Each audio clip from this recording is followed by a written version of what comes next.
Hey all out there. It's Thursday. Well, in my country it's actually Friday again already, but it's Thursday night again, and I promised to do another live today, Thursday night. Unfortunately, the one I was going to do a live with, he couldn't make it, so well, that's the way it is. But we got this wonderful challenge today, well actually a couple of days ago, but today I got to know the theme, which is about gratitude. So I was just on the panel with Zen, the man, and he is going to do this show about gratitude tomorrow. And well, I know a thing or two about gratitude and about feeling humble. And what I liked, what Zen said, was about purpose. And I do believe that feeling of gratitude and possibly also feeling humble because of the opportunities might very well be linked to knowing what you are destined to do out here. And I don't want to sound woo, but I do believe I have a message for people out there, having them, giving people a voice, having them speak out. And it has been largely inspired by what I've experienced in the last 7 years, not being able to walk, cycle. Actually, I couldn't even sit without experiencing pain. And, having gone through all of that and having gone through 2 surgeries, of which the second was like 3 years ago. So 3 years ago, this day, I was in a care facility, and it was actually a lot of fun because I helped them, decorating the whole stuff. And I started creating, it's upside down, I know. I can't really show you, but I started creating this sleeve, which basically represents my new life. Because it showed me the opportunities. And I was so grateful for that surgeon who was willing to do it, to say, I'm not going to write you off, because a lot of surgeons had done so before, prior to what she did. But instead, she did it, and she did a great job, and it took me some years, and she had told me that it was going to take a number of years. But it worked. I can, and every day it's like a miracle, like, okay, I can stand on 2 feet again. Now here's the thing, and it's what I talked about with Sen for a second, and Kay was there too, and Mary was too, and Quinn was too. So this summer, when I twisted my knee, I was like thrown back in the past. And I can honestly say that was not a good feeling. And I forgot about it until I started talking about it, because I was back in some serious pain again. So it was both not being able to walk, not being able to run, not knowing what the future might have in store for me. So there was so much doubt and uncertainty that I do believe that gratitude for that moment, it was AWOL. So I don't believe that I forgot my purpose when it came to speaking out. As a matter of fact, I got reinforced in it. But pain can cause certain feelings, and It's easier to talk about it now because I have done a number of things to diminish the pain. I got some shots first with corticosteroids, which later turned out to not be the best idea, at least not long term. It really helped me for the moment. But now I'm getting something which basically feeds the cartilage in my knees, so that's way better. And so I had to rethink about, okay, why is this happening? All in all, I have to say that now I've got this brace, and I don't know, some of you may have seen it, some of you may have not. There are some pictures out there on Instagram, but this is the brace. Yes, I love stars and stripes, and it has taken away the fear of walking outside and suddenly making an unexpected move and not being able to run for my life, basically. I mean, traffic over here is not always the safest place. Drivers can just, not think about anything and may not be willing to stop. Because on the outside, on the surface, you can see that I can't walk very well. And they may think like, why is she not speeding up? But yeah, basically that's about it. And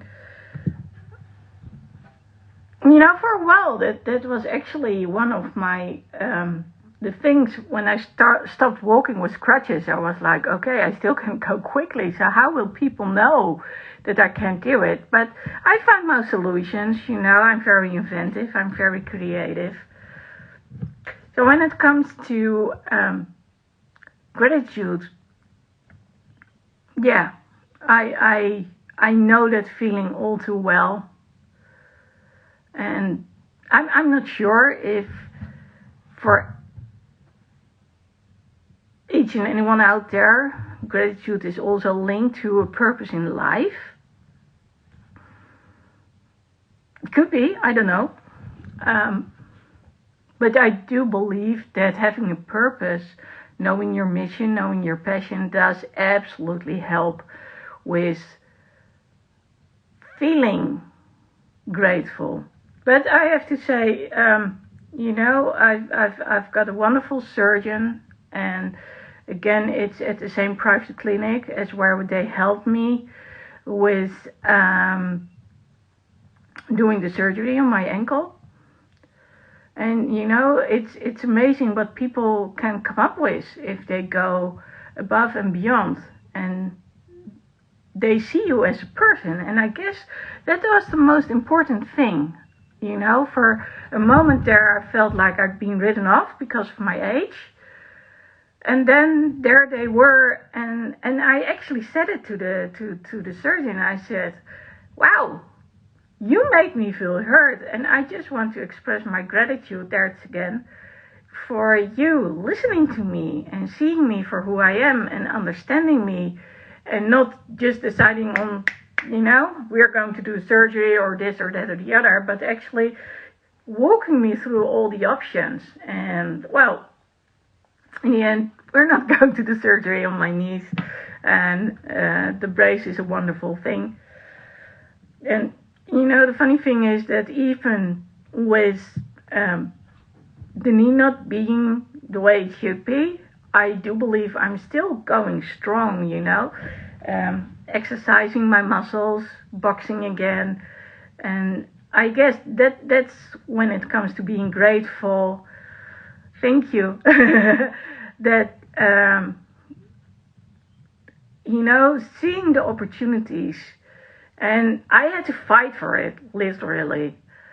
But then, because I was boxing again, that's precisely the reason that the surgeon said, okay, we are going to see how we can get you to do it again.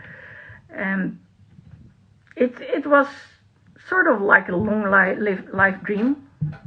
to be doing so. I really wanted to do so for a long time now.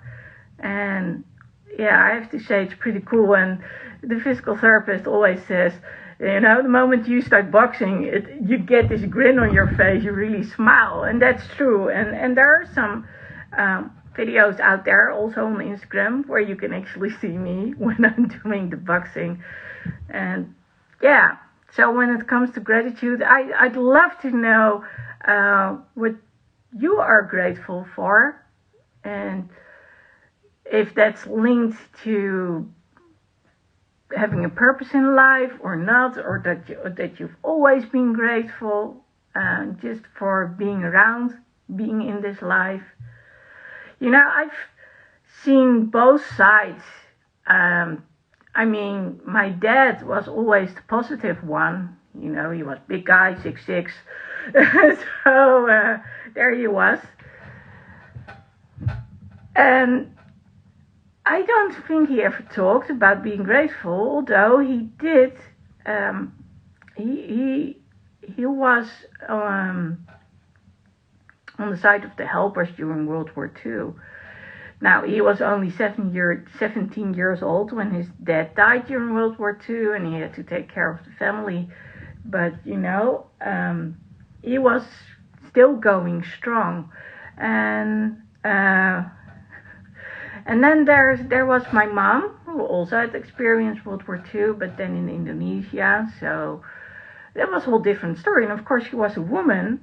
And during that time, women needed to be protected, and they kept women in a tiny little box. So like nowadays, I'm not going to say we are always obligated. It depends on where you live. But you know, there was a time when you got married and then you had to stop working. And well, knowing what's going on, like for instance in Afghanistan, yeah, I'm grateful that I'm living right here, where I have rights and where I can listen to music and I can wear colorful clothes and I don't have to hide my face. So I guess it's all, you know, relative, depending on how you've been brought up. But yeah, I would really like to know what you're grateful for. By the way, if you would like to join, just let me know. I always like to do a live with someone else. But yeah, if you, hey Bunny, would you like to join for a moment? Hey, hi, how are you? I'm good. Look at Sorry, that Chad. pretty blonde hair. I actually put pink in it today, and I'm upset because you can Oh yeah, barely I see can it. see it now. Yeah, I didn't see it Yeah. before. Were you in Oh, Movement Makers today? I was doing my. yeah, I saw it. I was like, why not kill two birds with one stone, right? Yeah, So yeah, I totally agree. So, and they both took yeah, about the same amount of time. So yeah. But what's up? can you turn backwards for a sec? I would like to see. Ah, yeah, yeah, it's nice. Yeah, Thank you. It's the first time I did it by myself without doing like the whole head. I was doing like little strands, something yeah. Do new. you see So it's a. Notion is giving you some hearts as well? Oh, thank you. Yeah. Yeah, it's lovely. You wouldn't see it when I would put pink in my hair. That's why I've got blue. Yeah, Yeah, I I was had to. talking about the topic of being grateful, and I was just wondering if I linked being grateful to that feeling of humbleness, and then started talking about purpose in life, and I was wondering about it. Like, okay, could it be that specifically that feeling of humbleness is a link to, hey, I found my mission, I found my passion in life. Let's do it. How's that for you? Hey, Kevin. Um, So, oh hey Kevin. Um, yeah, I think that humbleness is almost like the opposite of entitlement. Because when people feel, can you hear me okay? Because my audio was cutting Yeah, out. I can hear Okay, you. all right, great. Um, I really feel like people who are entitled and expect things to happen, um, and when you're grateful, you expect things to happen, but expect them, you don't expect anything particular from anybody else, right? Like you don't sit around saying I deserve this. you owe me this. Well, I Yeah, feel like we deserve things when we work for them and when we're humble, but it's not just handed to you just because you're special. Like there's action that goes in there. There's beliefs that go behind that. And people who are grateful tend to attract more opportunity. I'm finding this in my own life. Um, I just watched um, somebody who got introduced to somebody else. I can't give specifics because I'm not allowed, but um, the man's worth like $800 million, and now they're going to help him with his specific um, service. And this guy that's kind of new is gonna, once he closes this deal or whatever, he's making multiple six figures off of this. And these people are humble, they're grateful, they're offering service, they're being of service, they're helping people.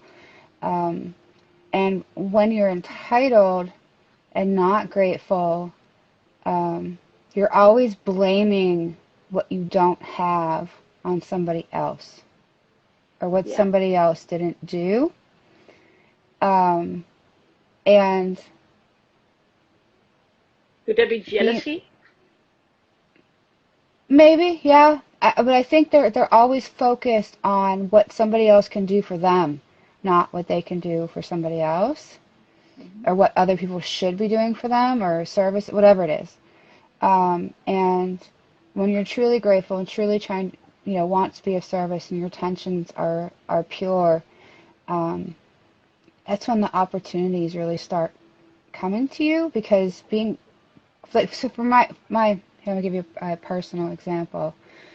So I've been taking these tests and I've been studying and everything else. The day I passed my exam, I had You've been exactly working hard, those who are watching. I had exactly negative $1.11 in my account, and I was psyched because it was the number 111, and most people would be like freaking out. Like I know it's only a dollar, but most people would be freaking out because their account was negative, and I'm like, this is a sign. Like this, I was like something.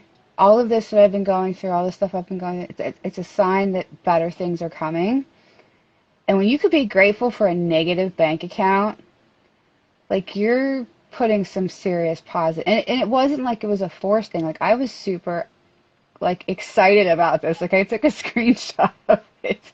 Of course, like I ended up putting money in my account the next day and it was fine, but like that's something that used to put me into like panic mode. Like I would be, how am I going to do this? How am I going to do that? What's going to happen? Like, um, and something just told me like that, uh, better things are coming. Like the storm, how do they say that? Things are always darkest right before dawn is one good one. Um, there's another one about storms and the passing Well, storms and I whatnot. do like what you're saying about, first you have to weather the storm and that it actually shows you, okay, things can go sour at some moment and you're like, okay, I need to weather the storm first, but then you'll know that on the other side, something is waiting for you. Yeah, and it's crazy because if you allow yourself to learn the lessons in the stormy parts, the next time something comes around, like a negative bank account, it doesn't affect you in the same way that it would have because you've learned the lesson, you've gotten through different things, and For me, it's having a much stronger spiritual connection than I've ever had, and knowing that there's something out there is taking care of me, as long as it's not like I sit on my ass and wait for stuff to fall in my lap. As long as I keep following the signs that I'm getting and taking that inspired action, it's just things, you get rewarded in essence because your energy is of that which attracts those things into your life. And gratitude is the key, like actual real gratitude. And I know a lot of people struggle with this, especially when finances are off or when we're not feeling well. And I've heard people ask, like, well, how do you be grateful when you're in this situation? It's like you just gotta find the smallest thing. Smallest thing. That's true. Clean clothes, you have a plate of food, you've got a cat that loves you, whatever it is, you start with that smallest, tiniest thing, and it'll grow. Like if you keep focusing on that, it grows exponentially if you allow it to. Yeah, and I guess also knowing in your heart that there's going to be a solution one way or another. That also, that there's some sort of perspective, even if you do not know what it is. Did you read what Cover said, by the way? The storm may last for the night, but joy comes in the morning. Yeah. Yeah, Yeah. so there's another example about, I don't know if I told you this story, but so we had back in June, we had a really bad storm. A branch landed on the line out front and it kept arcing, like exploding intermittently all afternoon. And we had no power. And later that night, my oldest son was out in the driveway charging his phone, working on his e-bike, so like an electric bike. And all of a sudden he comes running in the house, and there's flames shooting everywhere, and things are exploding in my driveway. And he was lucky that he jumped out of the way right as these batteries were. It could have killed him. Wow. And I remember we had like multiple fire departments. The neighbors came running. And here, I'm terrified of COVID. I'm high risk. I've got all this stuff going on. And I'm hugging and crying and thanking strangers and my neighbors that came to help put out this fire. And I've got goosebumps telling the story. But like, all I kept thinking, like there was a lot of damage and everything else, but my son got checked out by the paramedics and like nothing. He was total, like he could have been blown away, and it was just like as scary as it was, because I mean he's my child too on top of that, you know what I mean? Like as scary as the whole thing was, it was just, I was so full of like instant gratitude for everything around me, all the people, all of the fact that he wasn't hurt, the paramedics, and there was a lot of real fear after the fact too, because we had this mess laying in our driveway, and I was told by the EPA, which is the Environmental Protection Agency, to stay away from it because they weren't sure everything had combusted and it could start another fire. So for like a week and a half, I was worried about my kids being outside. It's summertime. And I had to reconcile all that fear and let it process. And it was the first time I really let fear process through me. And so I got to go through like a whole new level of gratitude for being able to not succumb to that fear and let it run my life. Because that's what I would have done in the past. Or I would have done, gone the opposite direction, kind of into, fight or flight mode, basically. So yeah, I mean, gratitude is a practice. A lot of people, I think that it comes naturally. And for some people, I mean, it can. Depends on what your life looks like. But when you can find gratitude in a tragedy or a mess or what is seemingly a negative situation, it changes the whole way the events actually affect you. And it helps you grow.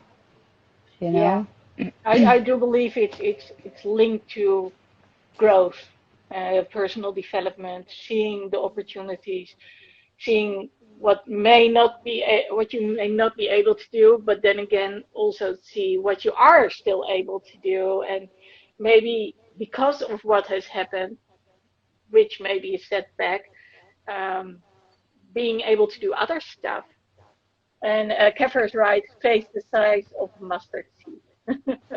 Yeah. But yeah, And it's I said to Sen um, during the end of his life, I said, well, do you believe that gratitude is something we have like 24/7, all the time? Because when I was finally getting back to walking without my crutches this summer, then I twisted my knee and well, the whole thing got torn to pieces. And I couldn't walk anymore, so I was back to the crutches. I was in pain all the time.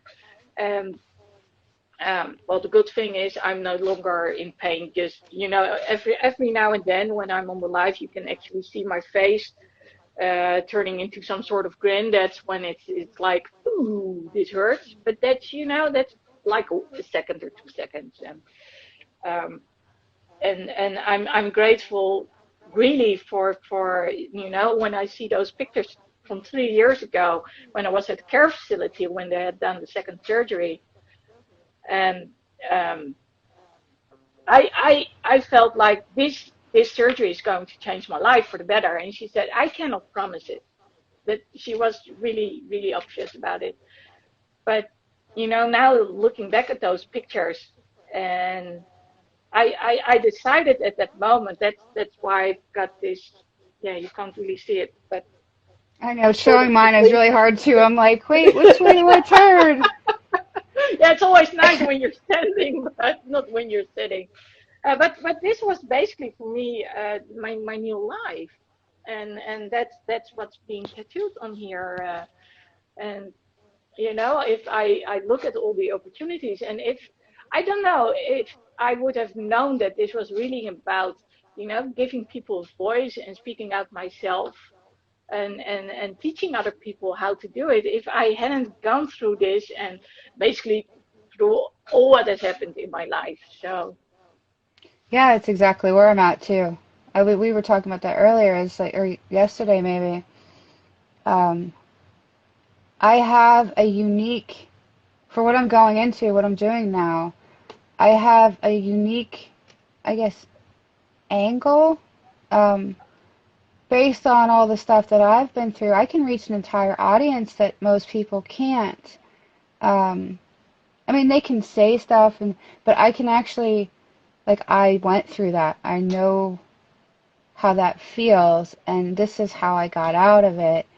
And because I've gone through so many different kinds of oh, traumas you and you shared that tragedies. you've been paralyzed. I mean, I Mhm. couldn't walk, I couldn't sit, I could only lie down without pain, but I wasn't paralyzed at least. That's I was still depending on people, but um, yeah, it's a whole different ball game when you're paralyzed. So Yeah, and what's interesting is, like, on the third day of that, that's when my pain set in, like a vengeance, and it started with a migraine. I remember, and they gave me a shot of like Imachex or something, and about an hour later, my whole body felt like it was having a migraine, like horrible, horrible pain like I had never felt before. And that was just the beginning of all the pain that I was having. Now that pain now would probably be like a 5 for me, but at that point it was like a 15 or 30 or something crazy. Like they couldn't get it under control, that's and only I still couldn't one really percent, move. I assume. Yeah, I mean, it was Yeah. it was intense, and I remember just thinking, I just want to go home to my kids. When is this going to be over? I just want to go home to my kids, you know. And I fought like crazy as I started regaining, some of my mobility. Um, but it was a process, and um, I remember coming home and just wanting to go back to my old life, and I kept getting redirected, redirected, redirected. Like every time I tried to go back to my old life, something would happen. And I did not understand it. I did not have a spiritual practice. I did not, um, I, I don't even know how much gratitude I was actually practicing. I was more in fight mode. Like, this is going to go away. I'm not going to have this forever. I was in somewhat of a denial. Um, you know, if I just keep pushing, I'll get through this, because that's how I had lived the rest of my life, was pushing through everything, you know. Um, and it was like the universe kept saying she's not getting it. Like my spirit guides are going, she's just not getting it. Like smack her in the head again. She's not understanding. She doesn't get it. She doesn't get it. She doesn't get. What is it going to take to get this woman to understand she's going the wrong way?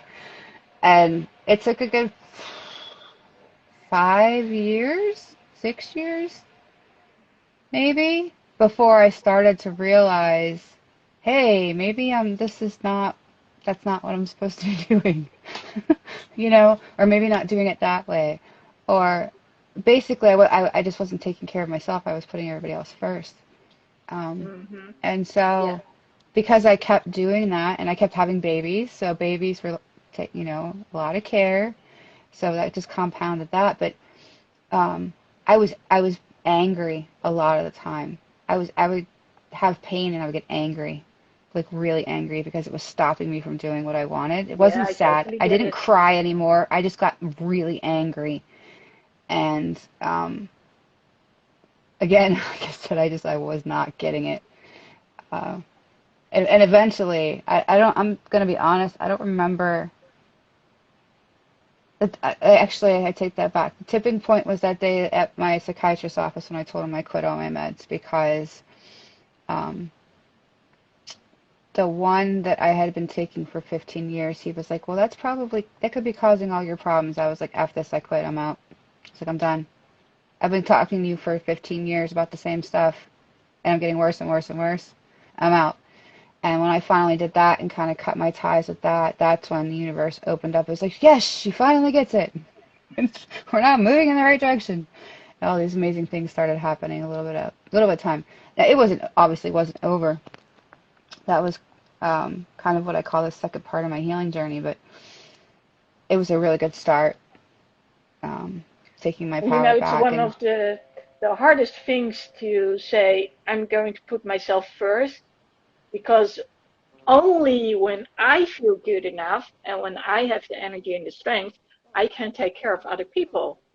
But first, I need to be the one who is here, standing on 2 feet, figure of speech, and being able to take care of others no matter what happens.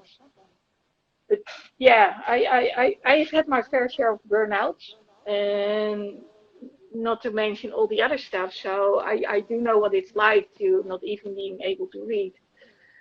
And even in the last few years, I put others first, and I really had to come to a conclusion at some point. Okay, I have to choose for myself, choose my own life, and maybe people will look at me like, "What is she doing?" But um, it worked, and now I can help other people. So yeah, it's I not actually had to ideal, but have somebody tell me that. Like David Meltzer, my mentor, um, my first meeting with him on the phone, I was like, I want to do this with Unbreakable. This was the Unbreakable campaign, was just getting started, which is now Unbreakable Stories. And I'm like, I want to do this, and how do I do that? And he was like, he listened to me for a few minutes, and he goes, you're not doing anything to get your health in order.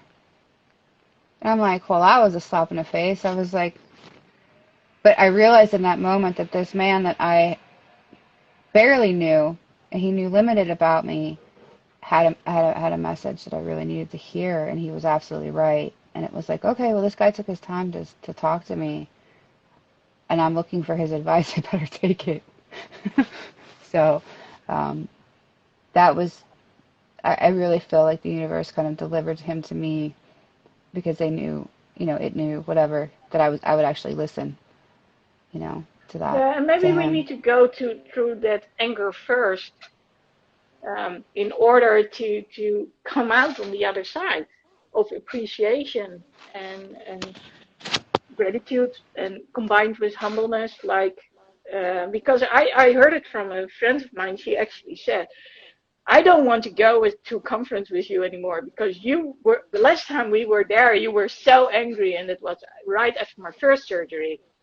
And I had been begging the surgeon to do that surgery, and he kept saying no, no, no, no. So when he finally had done it, I was like, nothing is going to stand in my way, to have it done again. And I was So there I had to go uphill in order to park the car and go back downhill again.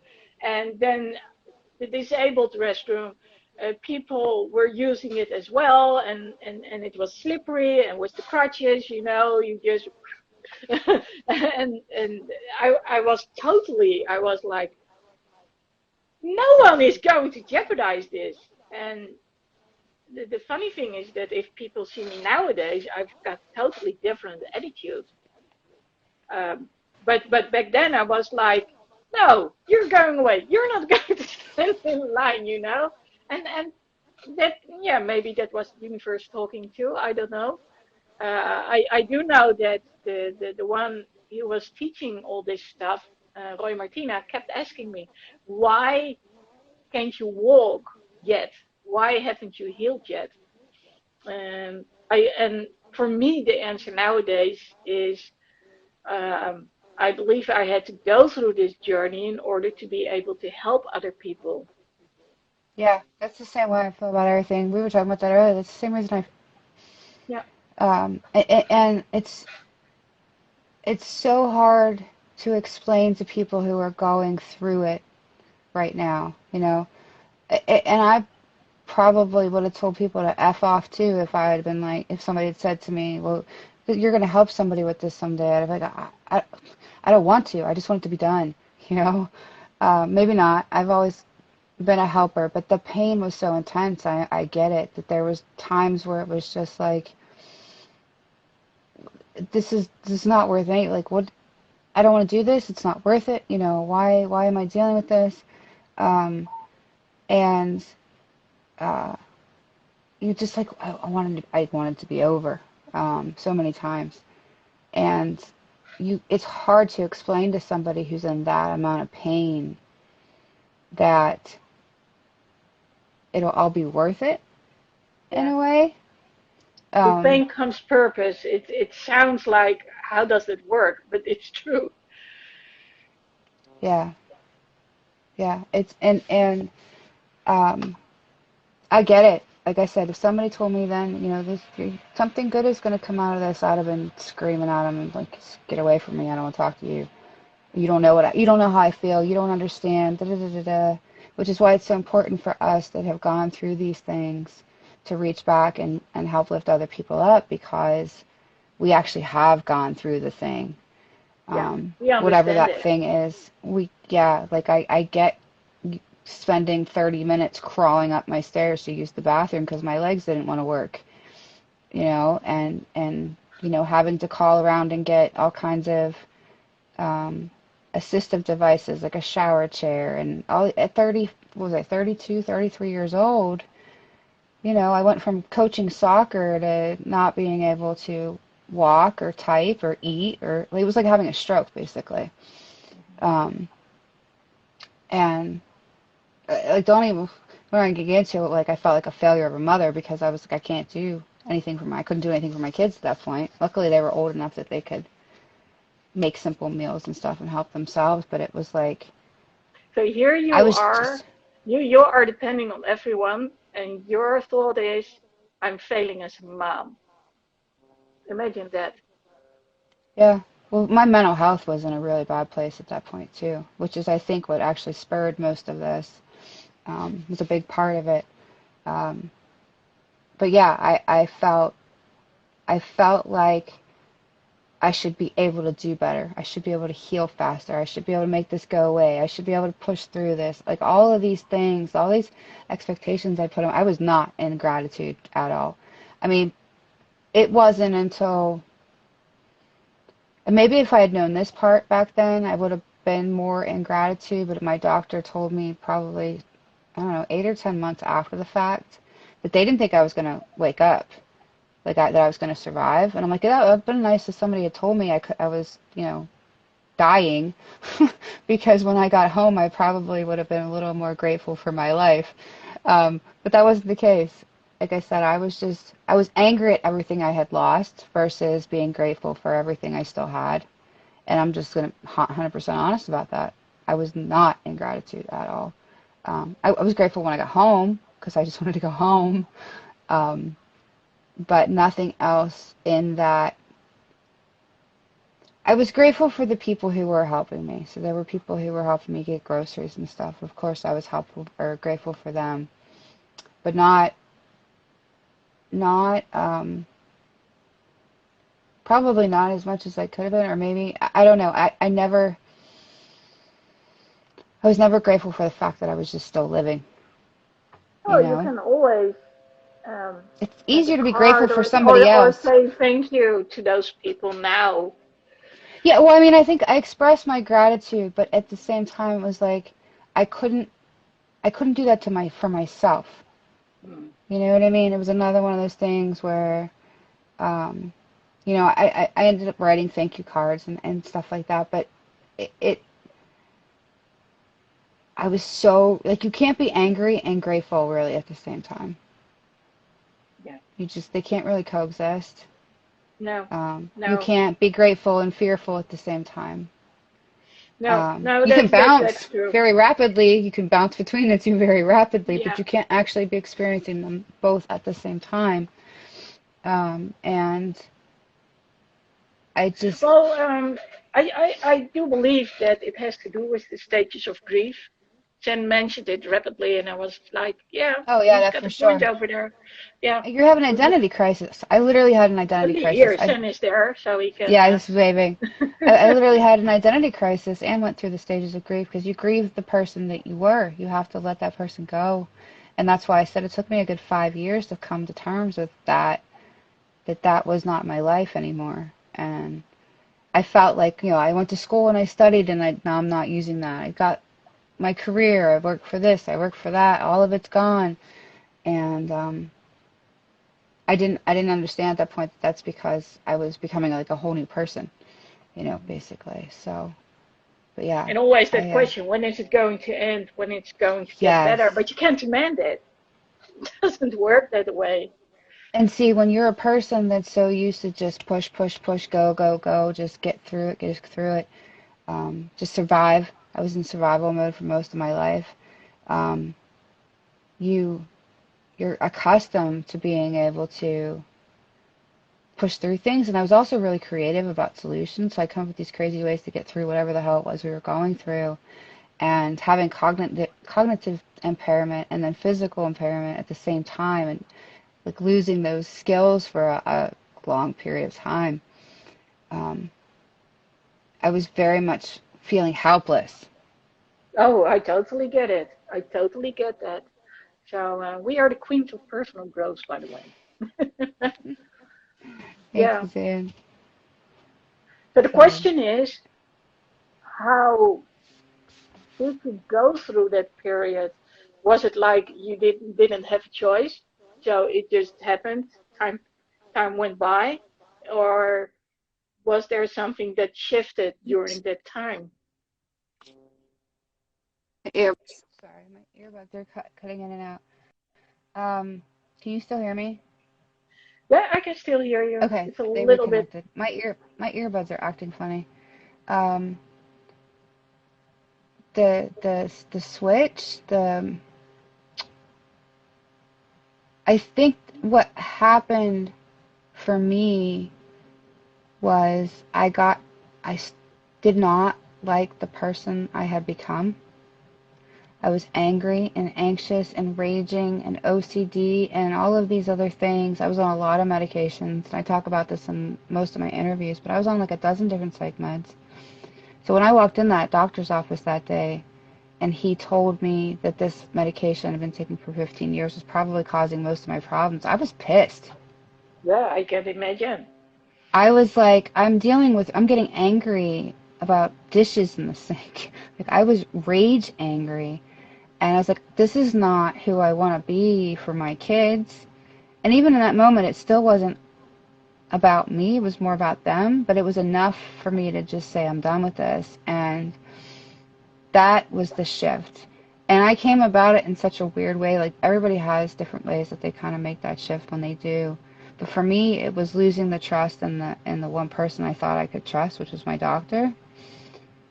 That was like, okay, something's got to change. And I kind of went back into push mode a little bit because I had to get off all those meds on my own because I basically fired my doctor. And I knew how to do that safely. I'm not recommending anybody do that, so I just want to put that disclaimer in there. But it was very much, now what? How do I deal with that? Now, luckily, a lot of that was medically induced, so when I stopped taking different meds, it started to subside. But because I had been practicing that mode for so long, it was like I had to create a whole new identity. I didn't know who I was. I'd been medicated for so long, like 25 years or something, that scary movies that I used to like started freaking me out. Like, I had been so numb that then I got this like whole rush of stuff that I wasn't letting myself feel, and I had to learn how to deal with that. And that was a huge shift for me. It was like I almost felt like I was all on my own, but I almost felt safer that way too. Like I didn't have to worry about somebody giving me something that was going to make me feel or act a certain way. Knowing what's familiar, and then there's the unknown, and there are all these feelings and impressions, and how to deal with it. It's really being pulled out of your safety zone, your comfort zone. And as sickening as my comfort zone was, I knew what to expect in that. And it was just finally getting to a point where I didn't. When we're talking about fear, I think a lot of people stay in that uncomfortable comfort zone because they do not know what to expect. And even though life would be immensely better, they still don't know what to expect. Let's stay on the other side, even though they have the most miserable lives. Yeah, and you see that in situations where there's abuse. You see that in situations where there's chronic poverty. You see that in situations where there's a lack of education. I mean, there's just so many different places that applies. And a lot of that's due to lack of trust as well. You know, they don't have a support system. Or if they do, they're supporting them in the wrong things. I went through that. You know, when I first got sick, I realized that a lot of the people that I had been hanging out with, they were supporting me, but not in the right things. You know, it's things that were keeping me stuck where I was. You know, I'm not allowed to drive, but they want me to go out drinking. They want me to go do this. They want me to go do that. And I'm like, I can't do those things anymore. Well, I noticed, and it ended up being a good thing. Yeah, I noticed that a lot of people around me wanted me to do stuff, and I was like, "You're not getting it." So, for me, a big part for me was the search to find the right support and people who did understand. And you talked about being creative, but I guess that's also, you know, when you're on that journey. You get to see people disappear, and you have to find new people in order to support you. So, yeah, and I went through a period of like spending time in Facebook groups. It was maybe 6 months of that. When I finally got to the point, it was around the same time I quit my meds. I got to the point where I was like, these people aren't supporting each other, they're commiserating. Nobody in this group wants to hear that this could help them or that could help them. And I was there too. We talked about this earlier. I had people presenting different things to me and saying, did you try this or did you try that?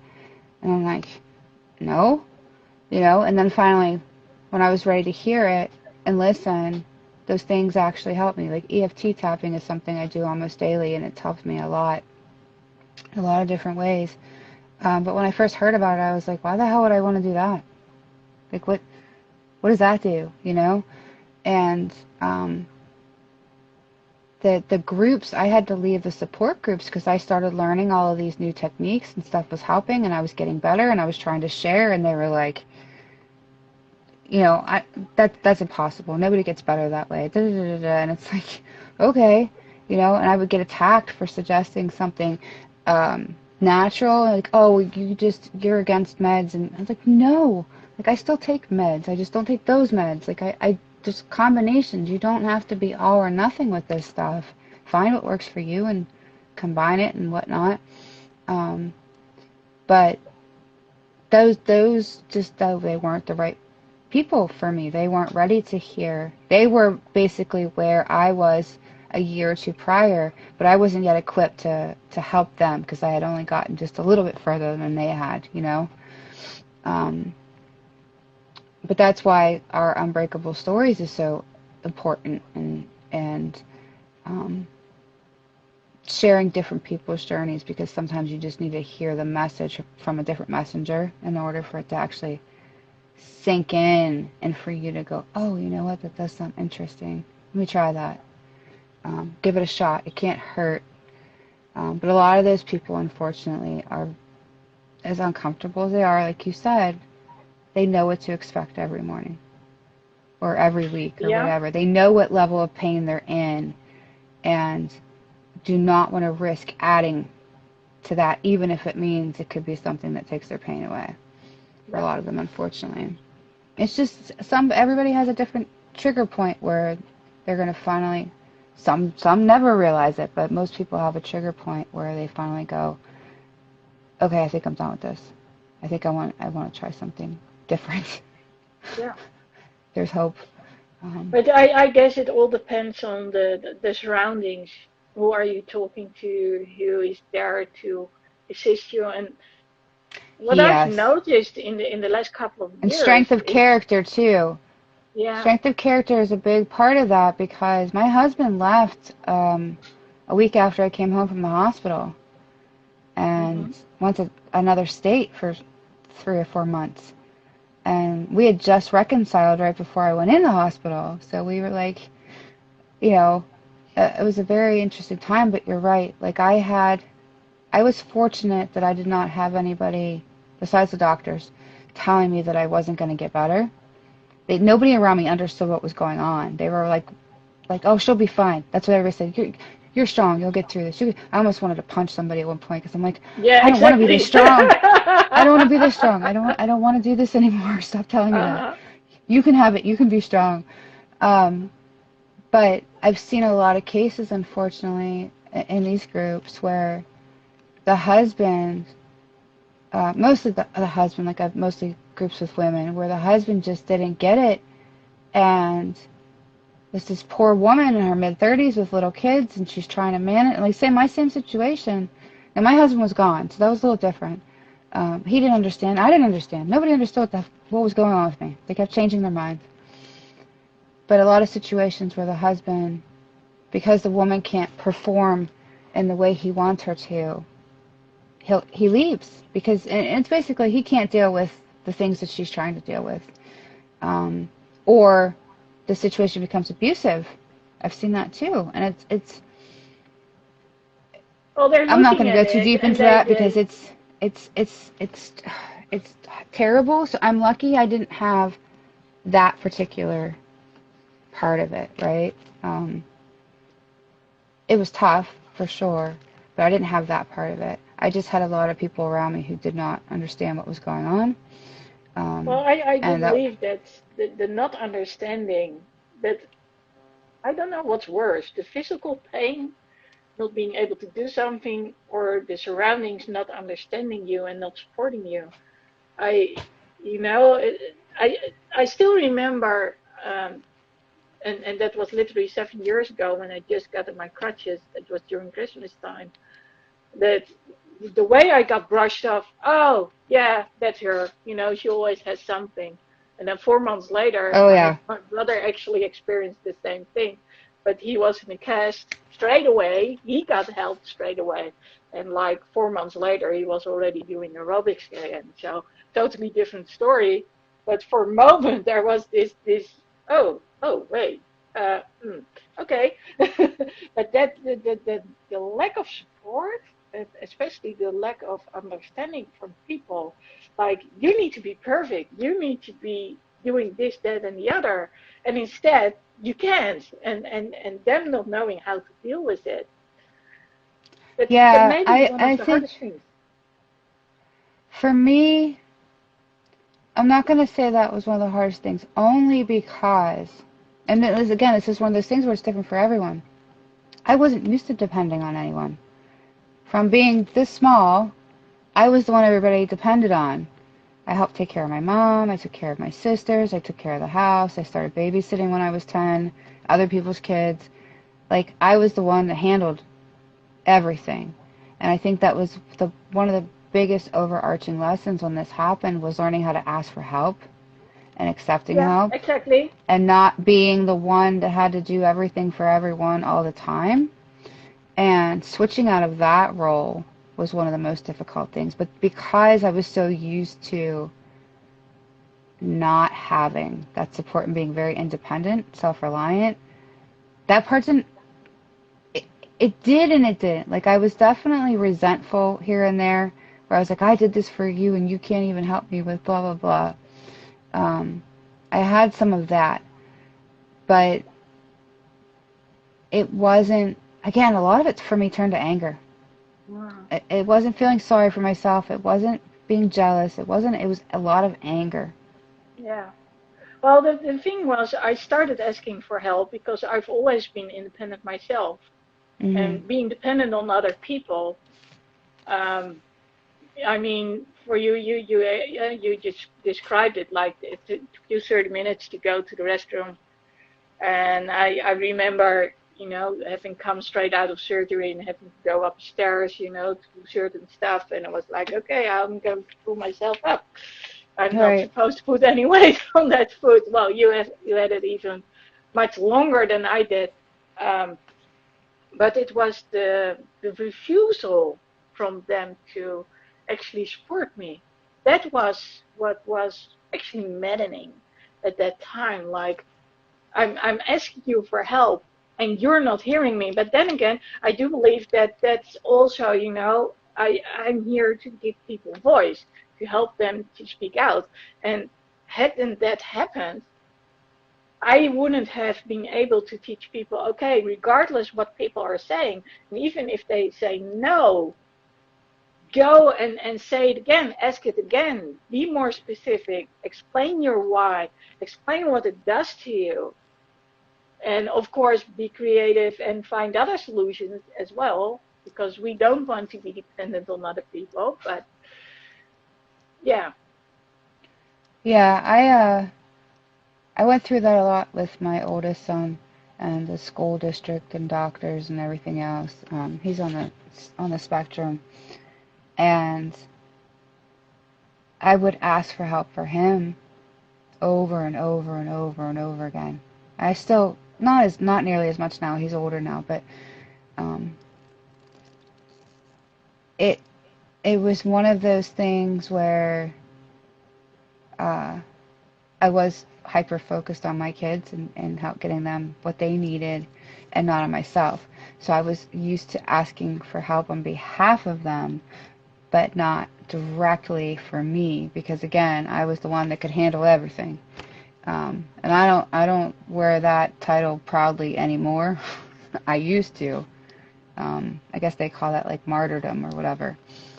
Um, but yeah, like I said, everybody experiences these things differently based on past experiences and what That's they're true. able to kind of process and their perspective. And again, going back to gratitude, um, I think using gratitude as the base of everything in your life. Be thankful that you woke up this morning. Be grateful that you're here. Be grateful that you're breathing air. Um, all these things that we kind of take for granted that happen automatically for us. Like Yeah. when you go to sleep, your heart doesn't stop beating. You don't have to tell your lungs to breathe. You don't have to tell your blood to move and your hair to grow and everything. It all just happens for you, you know? Yeah. And I don't think a lot of people stop to think about those kinds of things. And that's again where I said you need to start really small. Some days you have to start really, really small or go really general. Like I'm happy for the sun or something, you know, Yeah. grateful for the that it's the sky is clear, and get your Yeah, I focus off remember. whatever's right in front of your face. I remember when I was playing. For some reason, I was so grumpy. I slept terribly, and I stood up, and then I walked outside, and I was like, "Oh, life is great," just because of the warmth and the sunlight, and it was really nice, and literally in a flick of switch was, hey, happy, grateful. Yeah, and it's again, it's a practice. Like, um, it's part of the program that I want to build for kids, but unfortunately, a lot of kids are not taught to be grateful. They're taught to say please and thank you and use their manners, but they're because the adults don't know and aren't really practicing it. They're not teaching it to their kids, and then it's just this continues the cycle. But it's something. If you did not grow up with it, you have to create that habit. And it sounds funny to say gratitude's a habit or gratitude's a practice, but it is. Like in the beginning, you have to really try hard to find things to be grateful for. I mean, crap, you and I are like thousands of miles apart, but we're having a conversation. 25 years ago, if I wanted to talk to you, it would have cost me like $400 by now. Yeah, You yeah, know what I that's mean? true. And that's one of Like, those things that I'm just as grateful for, like that we can talk to one another, that we can inspire one another, that we yeah, can actually help one another grow. I mean, it's one of those things that I'm like, yeah, I remember there was no internet. I remember when the phone yeah. was clicking and there was no satellite telephone. I You know? remember getting yelled at by my dad because calls were 25 cents a piece locally, and I would pick up the phone to call my best friend who lived two doors up, and he'd like hurry up and slam down the phone. Just walk over there, knock on the Yeah, door. I was exactly. terrified to go over there, knock on the door, but like, uh, yeah, it's I remember days before the internet too, and um, Well, it's just I crazy how the grew up. internet changed everything. Yeah, I grew up, uh, and my dad had some rough encounters. So he did what he loved to do, but we didn't have a lot of money. Um, and so I knew what it was like to, we don't have coupons over here which we can cut, but you can see what's on sale and all that stuff. And I remember that even as girls, we would stand in line for the cash register, and then it was like maximum of like 3 packages of cookies or 7 or packages of tea, and then all of us kids would line up one after another. We all would have that maximum amount of cookies or tea or whatever it was. Or on Sunday we would have the broken cookies. But you know, being around the table with the 5 of us, 3 kids and our parents, and having, for instance, a cake there, and he would slice it, and then there would be like chocolate sprinkles in there, and jam, and all that stuff, and it was like this party, like we were doing it all together. And then down the line, when I went into the IT and I started really earning really great, it was like, oh, I'm glad that I first got to experience this, because a lot of my friends actually, it went the other way around. They had been grown up with parents who had, well, the both of them were earning money. So money basically came from the wall. Whereas in my case, I started bringing newspapers around, and then that's when you still had cash money in those little, in those plastic bags every week. So and I saw them, being dependent on other people for a living, and I was like, okay, I'm glad I experienced it the other way around. And of course, it's been going a little bit back and forth, especially when I started working for myself at first. Um, with all the startup problems, But yeah, I believe that's one of those things that, and especially when I was traveling. even when I was traveling with crutches, and actually the cool thing was like, okay, I'm traveling, with two backpack and the crutches, and I'm doing it on my own. So no one is going to tell me, what I can and Right. cannot do. But being able to go to the US and go to different states and visit friends there, which I had counted years before, and that was also something to be very grateful for. And that's when you talk about the internet. I remember one of those musicians. I can luckily call a friend now. I've been drawing him when I was 16 years old, and I put him on the wall, and then okay, so then when we still had the ding dong internet, you know what I mean? It was Yeah, with the phone and lines, and you couldn't be on a yeah, computer and a phone at the same exactly. time. It And sounded like a then there fax you machine.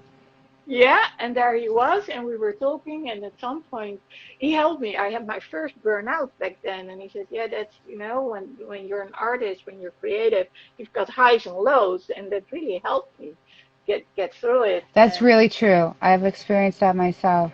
Yeah, for sure. yeah, And I've yeah, learned to, I didn't mean to interrupt, but I've learned to ride those waves. Like when I wrote my coaching program, I did nothing but write for like a week and a half, like nothing. I mean, I took care of my kids, obviously, and showered and stuff, but like no other activities. It was just writing, right? Because it was just pouring out of me. And then once it was done, it was like done, like a hard stop. yeah, It was kind of crazy. So yeah, I understand um, yeah. The what that most is. difficult thing is when it's done. It's like, what now? Because you've been in such a Yeah. rush.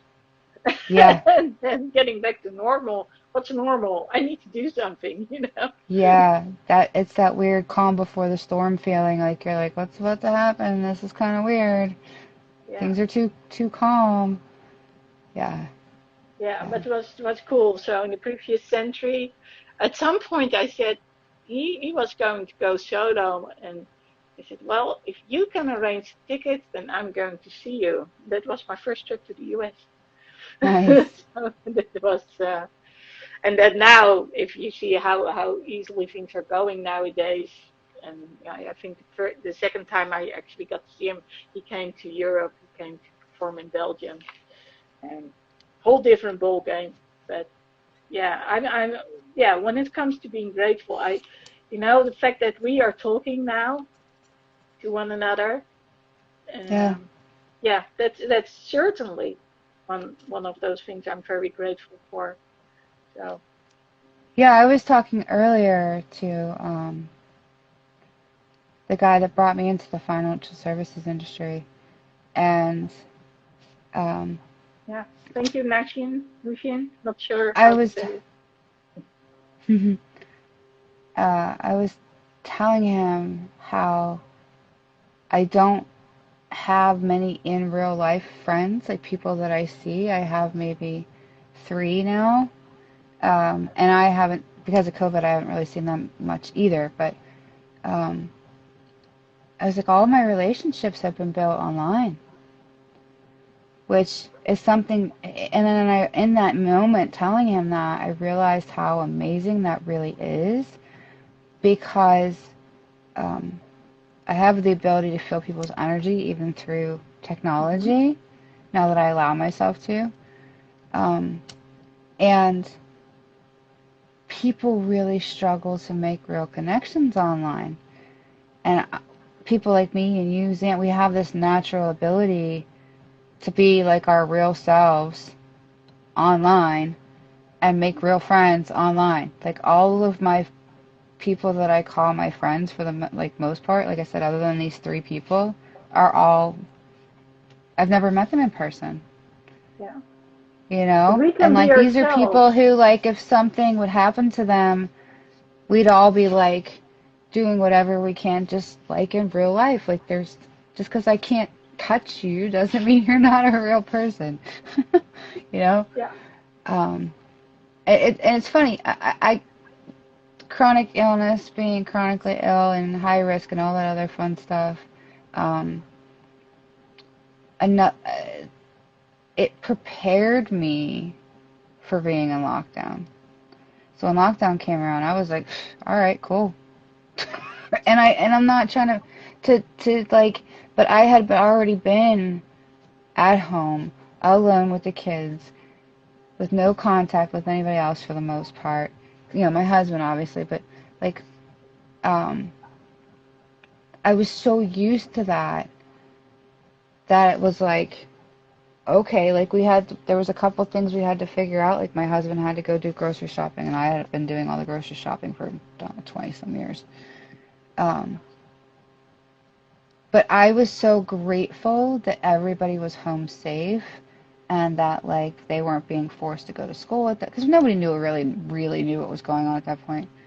I was relieved because I knew that my kids and my husband wouldn't be out running around, you know, any more than absolutely necessary. They weren't going to be put in harm's way, you know. So yeah, I don't know, but that being chronically ill and having all of the other struggles that we had, I was like, okay, I got now I got time to work on stuff because he was home. So like I was able to start a new business and like all the other crazy stuff. But that just shows you what gratitude can do for you. Because had I not been grateful for that happening, like for it happening with us the way that it did, and my perspective on the whole situation, those opportunities would have never come. I'd have been too stuck in the poor me mode. When you're stuck in poor me mode, victim mode, you can't see you anything can't see else. Beyond it. Yeah. Nothing looks like an opportunity. Yeah. Unfortunately, it I all looks like have to obstacles. say that when COVID hit, I actually believe that helped me heal because I had to stay here. I couldn't go out anymore. I wasn't walking all the time. I wasn't doing more than I was capable of doing because I would always push myself beyond what was possible. I mean, I've grown up, you know, being in pain, so, and the doctors didn't understand it. So basically, when they said, yeah, you need to take it a little bit easier, or they have this favorite thing like it's psychosomatic, I felt like, oh, so psychosomatic, that resembles you are just, um, um, it's not real, it's not in your mind, you just want to draw attention to yourself or something. So it actually made me shut up and just go for it and do whatever needed. So I really had to learn to listen to myself again. And due to COVID, I didn't have to travel that much. So I didn't have much more time. And I still could deal with my clients because I would still do it over the phone. But that gave me a lot of opportunities actually. And nowadays, um, I live in a totally different rhythm because I know that it, especially when I've been working out or been to the physical therapist, well, I can just wait for that. I need to lie down for a few hours. That's the way it worked. I mean, like today after the last show we saw with Evan, basically I was on Unbreakable Stories on Clubhouse for a sec, and then I just fell asleep. And then I woke up and the phone was empty, and I was like, oh, okay, okay, you know. Yeah, I think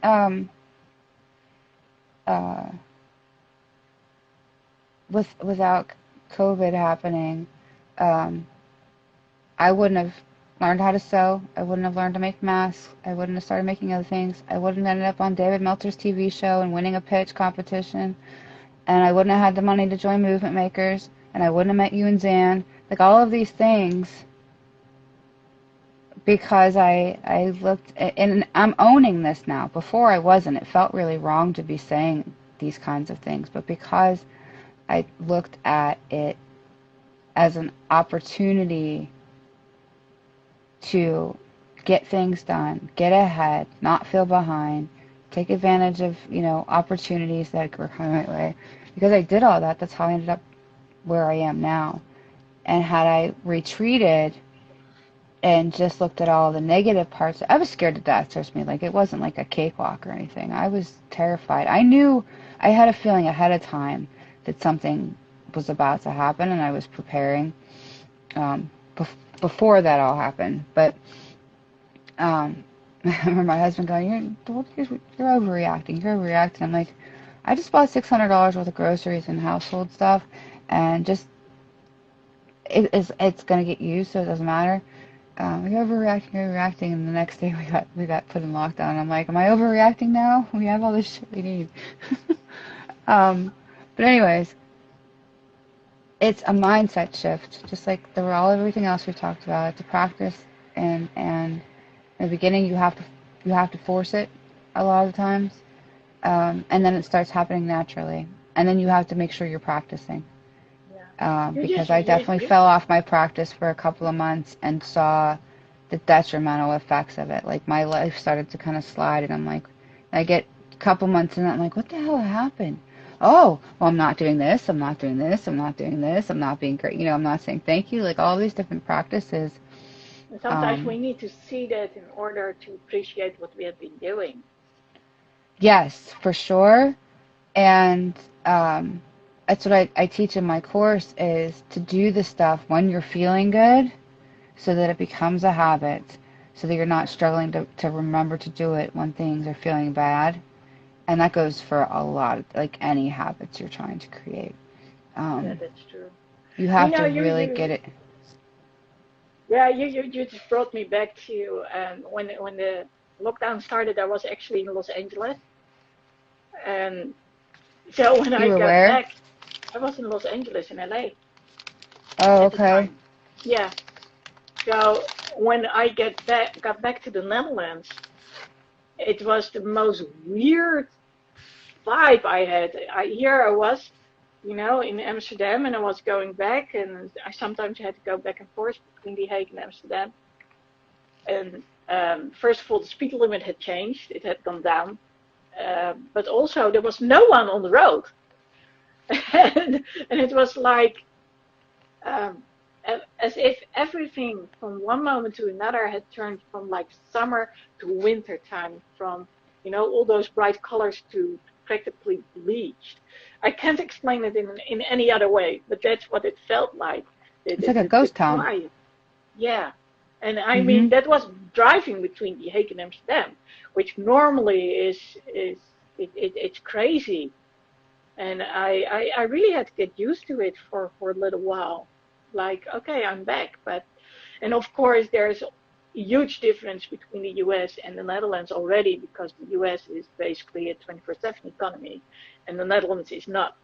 But then being like a ghost town and a ghost road, and yeah, that was, and that's always the biggest shift that I always have to make when going from something really vibrant to, okay, and I really had to find my own way again of being able to go to Starbucks, to get my work done, because normally I would go to Starbucks and I would get all this inspiration over there. But fortunately for me, it was March and it was nice weather over here. So I would grab my folding table, and I would grab my folding chair. I would get my tumblers, and I would make my own coffee or my own latte and sit outside and enjoy the sun, start writing. So I really had to reinvent myself. Yeah, I think most people went through that. I never. So my daughter graduated in May after the shutdown, and I was a wreck. I was angry because they ended up doing a walkthrough ceremony, and I was angry because I wanted her to have her graduation ceremony, but I didn't want to go because I was terrified of being around people, and I was so torn between, going and not going, basically. And then I didn't really understand the way they had things set up, but it all worked out. But I went there, and then I went months and months and months and months later. I want to say I went to the hospital or something, but I hadn't been anywhere else. Like, I haven't been in a store. I haven't been out on the streets. I walked my son to the bus stop. So, eighth of a mile from here, if that, and back. But, like, I haven't really been out and about. I've been to the hospital a couple times for different things, not for me, but for other people. Um, so I didn't experience like COVID life outside like most other people did at one point or another. Like I haven't Yeah. been in a grocery store since March of 2020. Yeah, I didn't go to grocery stores anymore myself because I always had to struggle, you know. I had to go behind the shopping cart and I couldn't walk Yeah, behind the shopping cart, just try it with two yeah, crutches and 1.5 foot. So yeah, I'd gotten used to that life as well. Uh, but the thing was that the store I did go to, they practically obligated me to walk behind the shopping cart, and they said I can't do it. So before I never knew what to expect when I would go there. If I was allowed to go in without the shopping cart, or and well, at some point we came to some sort of solution. You know, there was like this big basket on wheels, and I would put one crutch in there, and I would lean on it, and then use the other one.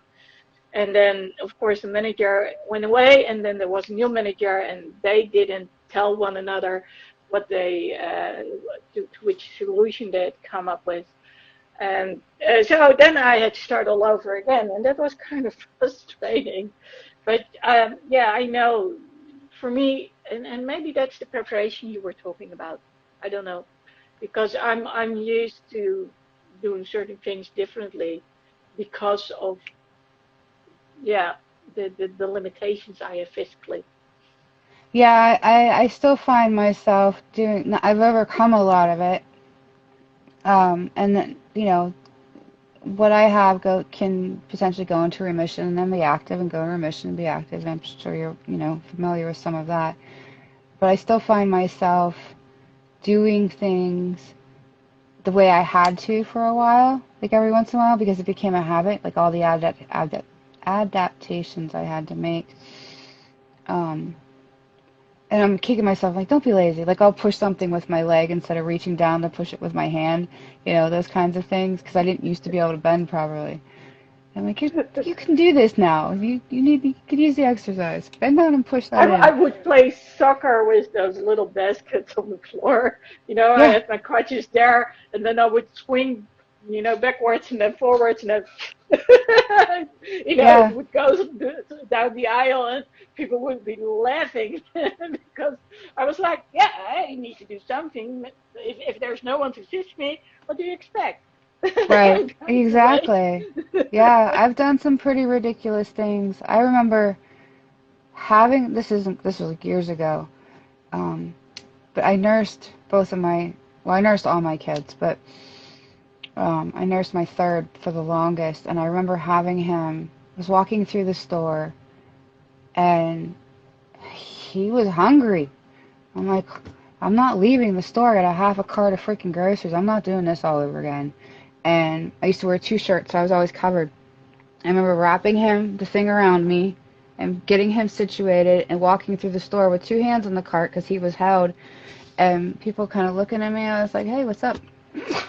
Yeah, Baby's yeah, yeah. hungry. You get really Yeah. inventive. Gotta push the cart. I gotta carry the baby that's hungry. I'm not gonna sit here, stop. That was, of course, after a lot of practice, because in the beginning it was really awkward. But, like, yeah, it's amazing the things you can, um, the ideas you can come up with. Oh, Yeah. thank you, Rosie. That's so sweet. It's Pink Rosie, Um, by the way.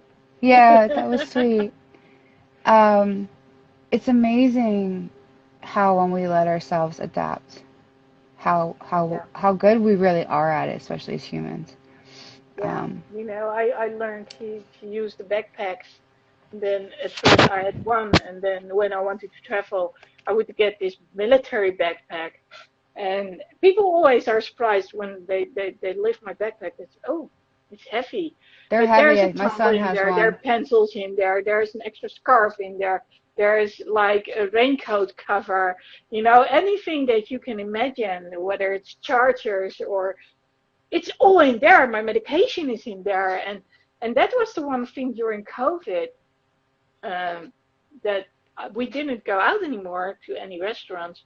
So at some point, I didn't bring all the stuff anymore because I wasn't going anywhere anyway.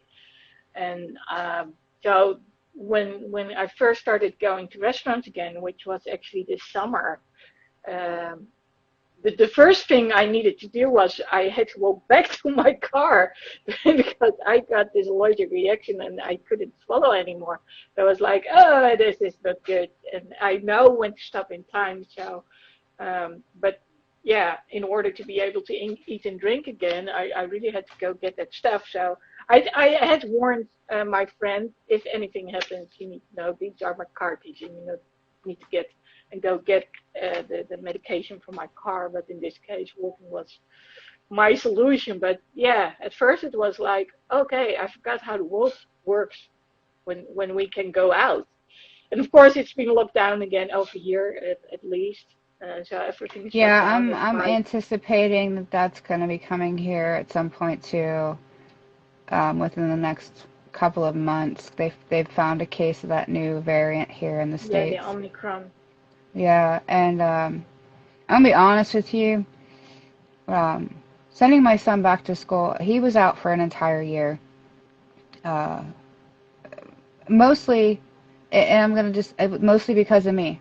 You know, I have talked about this many times, um, but because of what I do and my role in the family, if I go down, everything else stops. My husband has to stop work, you know, the kid, like everything just comes to a halt. And that's not a conceited thing, that's just the way things are. Because if I can't take care of me and the kids, my husband, you know, is going to have to do that, which means he can't do his normal job.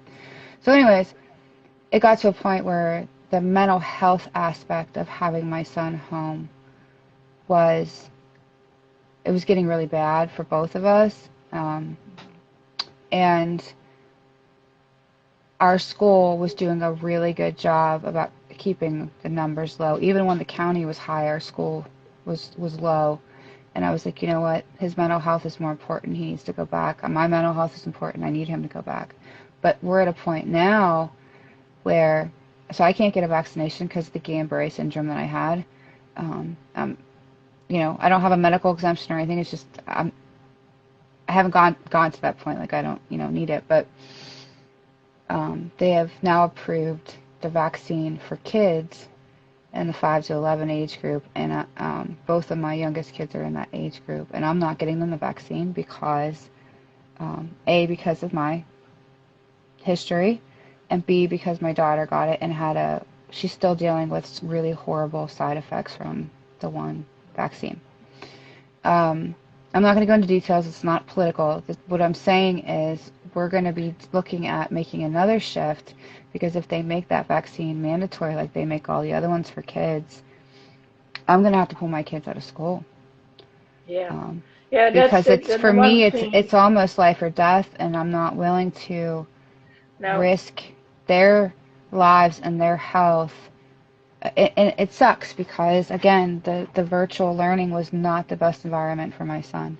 It worked. The teachers did an amazing job, but he's really thriving being back in school, and he's loving school, and he used to hate school, so that's a huge thing. So, yeah, it's just another part of adapting, overlapping, figure things out. What's the best solution for us, you know, and our kids that keeps everybody safe, and not just physically, but mentally, because you can't be physically healthy if you're not mentally healthy. No, that's true. At least not at your full potential. Yeah, over here, kids are not obligated to have the vaccine. And it is an obligation here. They're just allowed. Yeah, but we do have, of course, discussion because the ones who aren't vaccinated, they aren't allowed to go into restaurants, all that stuff, unless, and that's a nice option, I believe, they get tested, and it's like an hour, and then you know the answer. So, but at least you guys have that, because I haven't seen that here. I'm still trying to get information to see if I can. I don't want to travel right now, but just because I'm trying to stay safe. Like, I don't go to the grocery store. Why am I going to go to California? And I'm missing out on a lot of stuff right now because of this, but um, the travel restrictions, even on the airlines, like they're talking about having to have, like the medical exemptions don't matter. They want your vaccination card. They don't care if you're medically exempt or not. Yeah, and I don't that's know if why that's the they have case. the test possibilities over here. So you can I haven't actually, heard and about that here, they but that would are be like for nice. 24 hours. But so Amazing is saying Mm. it's sad, and that's true. It's sad about the kids. And the hard thing is, that it spreads, among those kids, and then the parents get it, and even when you're vaccinated, you can still get it. I already That's had a what friend. that's the part for me is where that benefit and risk comes in is Yeah, my boys got chicken pox last May. Who the F gets chicken pox? yeah. And one had 2 vaccinations and one had 1 vaccination. Yeah. Picked it up on a shopping cart somewhere because that's the only place they were going at that point was they would go to the grocery store with their dad, get out of the house, come home, wash their hands, do that whole 9 yards. And yeah, I remember changing my littlest when I was taking his shirt off because he got it wet, and I'm like, the hell happened to you? He's got spots. I'm like, how the hell did you get chicken pox? Like I haven't seen a case of chicken pox in 6 weeks or 6 years. And I'm like, well, leave it to this family to catch all the weird shit. Like, it's just how it goes. So, yeah. I was actually laughing with the doctor on the phone because the kids are fine. They weren't really affected. They just couldn't go to school because they're contagious. But that was my point was these will be the kids that get the shit anyways. Sorry, get the stuff anyways. Even with the vaccinations, like I said, after what happened to my poor daughter, it's not worth it. Like, I understand how it works and that it can prevent you from getting super extra sick. But if you're going to get sick from taking it and have lifelong problems, Well, that's the one exception, it's I so think, hard. why people shouldn't take it. I mean, if it's a health risk, I mean, I know the stories about people because and it would have been any vaccination that they lost their sight temporarily, fortunately. My daughter is one But that had a reaction to almost she would blow up like massive, and they would, got 72 hours if it's not down in 72 hours. And it's funny because every time we'd hit like the 73-hour mark, and it would start to go down, like right before I was going to take her to the emergency room and get, even with regular, kids' vaccinations that they give them, she yeah. always had an issue. And I'm like, there's no way to, it's like you're damned if you do and you're damned if you don't. So why Well, should it? that's the thing. So I do believe in being vaccinated, and I'm the first one to get a booster shot. And I have to say, at that moment, I'm having an allergic reaction. I've had allergic reaction to both of them. But that's me. I mean, I know that's the way it works, and I just need to make sure that the next time it happens, that they keep an eye on me a little bit better, because the last time I drove away, I couldn't find the brake pedal anymore, and it was like, where is it? It's a meter, a Mm. meter further down, and it was like, oh my God, there are all these cars here. I have to go across the crossing, and it was like, yeah, but I can't tap the brake pedal, so that was a little bit spooky. And then when I finally had found it, um, and I came home, then I started eating food, and then my throat closed up again.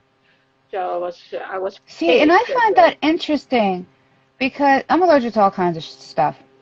I'm actually allergic to Benadryl, of Mm, all things. yeah. I went into anaphylactic shock taking Benadryl, which is Mm, supposed to stop allergic yeah. reactions. Exactly. So if your body, I'm curious, and I'm wondering, this will come up at some point, but the people who are having all these allergic reactions, if your body's rejecting it, does it actually work? Well, Do they know? Like, up I'm till sure they haven't now, done that I research didn't yet. get it, so I don't know. And I have to say that I didn't have those after effects that other people experience. So this is the first shot. Um, that I did feel like sore, the muscles felt Yeah. sore, but the second shot I didn't have any of those problems anymore. So it was Well, like, that's good. okay. And I go to the physical therapist twice a week. So I feel responsible for being in good health, and I'm always, I've got my medication here. I have to take these every morning, and same with this. So if I don't, I get out of breath when working out. So there's a lot of allergy medication I have to take every day. But I do know that when I go there, I want to make sure that I haven't contracted COVID. So I think I had myself tested, and I'm not talking about the home test, but the official one, like at least 10 times now. But at the moment, the amount of people who have COVID is that high and who want to be tested that it takes like 2 days. But I believe Yeah, I it's the got same here. priority because I'm also a caregiver. So if I really want to, I can go first in line. Yeah, that's a they have the rapid test here, and then basically a 3-day test. My daughter and her friends all had to take that right at Thanksgiving, and she almost didn't get to come home. Well, she wasn't going to come home. She wanted to. She's like, Mama, I'm trying to explain to these people I can't come home because if I get you sick, you could die. And she's like bawling her eyes out. I was like, Oh, breathe. We can. You're 25 minutes away. We will make you some more mashed. All she eats is the mashed potatoes, anyways. I was like, you're not really coming to see your crazy brothers. You just want the mashed potatoes. I'll make you some extra mashed potatoes if you can't come. But yeah, it's crazy. I am keeping fingers crossed and hoping that this next whatever wave uh, is not as bad as the first wave. And I'm also hoping that because we have, for the most part, a better understanding of how to kind of handle these things, it won't be um, so severe. For me, I hate to say it, but good night, Catler. Um, Not that I'll be unaffected, but I'm prepared. Like, you know what I mean? Like, I'm prepared for, you know, everybody being home again. We live in a yeah. tiny little house, tripping over each other, whatever it takes. Um, I'm prepared, but I'm There's also hopeful that it's not going to get to that point, no, you know. no. Well, I have to get used to, the non-essential stores, they are closed at 5, and the essential stores are closed at 8. See, I do But Amazon for everything. I don't know how Amazon is over there, yeah, but I'm like, doing the same thing over here nowadays, which I I had buy, to fight for it because they didn't want to come here during the night, uh, because it's an industrial area where I'm remaining most of the time. And I was like, yeah, I'm talking to people from the US at night. So when do you think I sleep? Well, during the day. So I want those packages delivered during the night. And that's funny. I really had to go through some hoops in order to have it done. But the one perk from the whole COVID thing is the distance that other people need to keep. And because of those crutches, and also when I'm not walking with crutches, I don't have my balance because I've been used to walking and standing and leaning on my right leg for so long that everything went haywire. Yeah, So when there's a group of people in front of me, I'll just stand still and I'll watch them until I get their attention, and then okay, now I'll go around you. But I'll never go, and just recently I was at a store at a gas station, and there was this guy coming up from behind. So I turned to him and I said, keep your distance. I don't have any balance. I need to walk slowly. And what did he do? And he saw me like this. And I looked at him when I was walking to my car. His car was parked next to mine. And I'm like, okay, what did I just say to you?